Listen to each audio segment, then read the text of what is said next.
Саламатсыздарбы, урматтуу мекендештерим, урматтуу кыргызстандыктар. Дем алыш күнүнө карабастан иш ортосунда сиздерге кээ бир маалыматтарды өзүм берип коюуну туура көрдүм.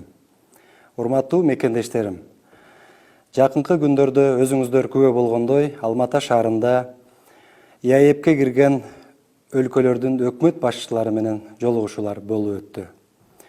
Бул жолугушууларда урматтуу президентибиз Садыр Нуркожоевич тарабынан бүгүнкү күндө мамлекетте приоритет катары каралып жаткан маселелер боюнча биз ушул өлкөлөрдүн өкмөт башчылары менен пикир алмаштык.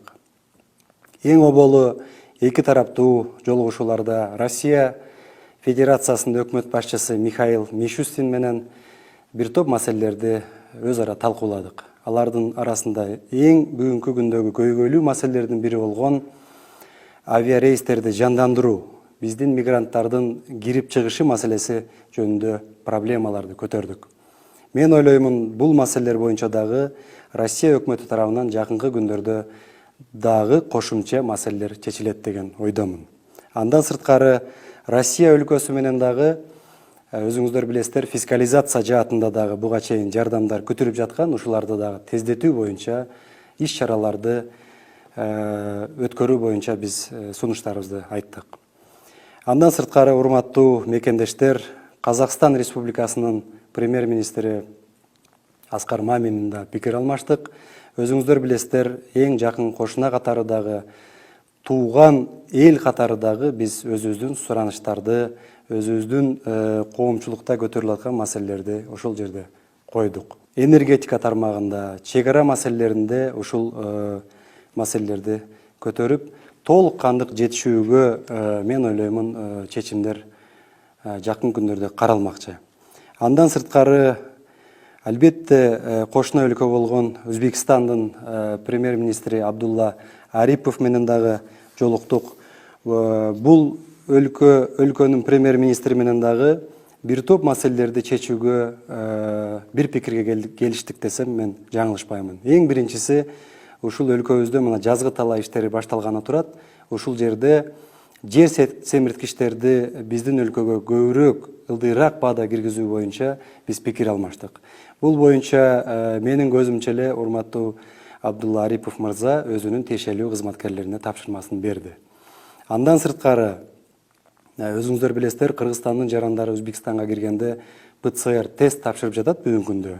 Бул мындай айтканда төлөө менен жүрүп жатат. Ушуну акысыз жүргүзүү боюнча дагы Өзбекстан Республикасынын премьер-министри Кыргызстандан барган жарандарды Өзбекстанга киргенде ПЦР тапшырат, бирок акысыз болуу жагын чечүүгө сөзүн берди.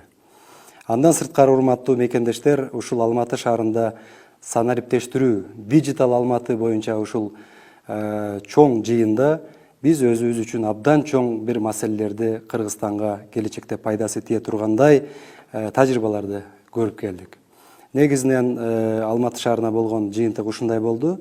Андан сырткары, урматтуу мекендештер, акыркы күндөрдө массалык маалымат каражаттарда, социалдык тармактарда көтөрүлүп жаткан Баткен областындагы маселе боюнча кыскача токтолуп кетейин.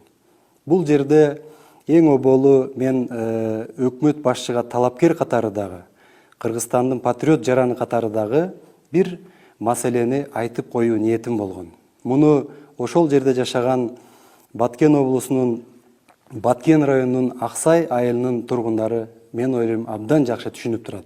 Бул жерде сөз ошол Аксай айылындагы кайырма каналы, Аксай айылына кошуна, бул головной водозабордон 500-600 метр жогору турган кошуна өлкөгө тиешелүү кайырма каналы жөнүндө. Андан сырткары Ак суу дарыясы жөнүндө сөз болгон. Менин ниетим ушул болгон. Бирок тилекке каршы кээ бир күчтөр муну туура эмес жака бурганга аракет кылышы мүмкүн. Мен муну толук түшүнөмүн. Менин оюмча ушул маселени биз келечекте биздин өлкөнүн кызыкчылыгына чечиле тургандай мыйзамдын чегинде чечүүбүз зарыл. Ал эми, урматтуу мекендештер, Баткен боюнча мен токтоло кетсем, Баткен областында мен өзүм иштеп келгенмин. Баткендин эли абдан күчүрмөн, сабырдуу, чек арада жашап, ушул өздөрү керек болсо чеп болуп чек араны бүгүнкү күндө коргоп келүүдө. Мен бул үчүн өзүнчө ыраазычылык билдиремин. Ошондуктан урматтуу мекендештер, өзгөчө мен мына Баткен облусунда жашап аткан элдерге ыраазычылык билдирип, Төрткүл суу сактагычы, анын головной боюнча дагы бизде азыр өзгөчө бир ой пикирибиз бар. Жакынкы күндөрдө Төрткүл суу сактагычын, ошондой эле анын головнойун стратегиялык объекттерге киргизүү боюнча азыр иш башталды. Муну биз урматтуу президентибизге коопсуздук кеңешинин катчылыгына жакын күндөрдө биз сунуштайбыз.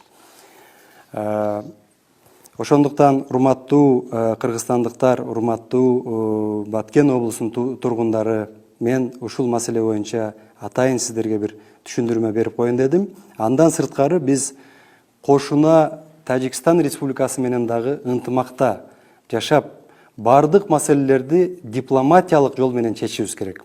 Эң оболу Кыргызстандагы жетекчилер баарыбыз улуттун кызыкчылыгын, мамлекеттин кызыкчылыгын коргойбуз деп мен сиздерди терең ишендирем. Көңүл бурганыңыздарга чоң рахмат.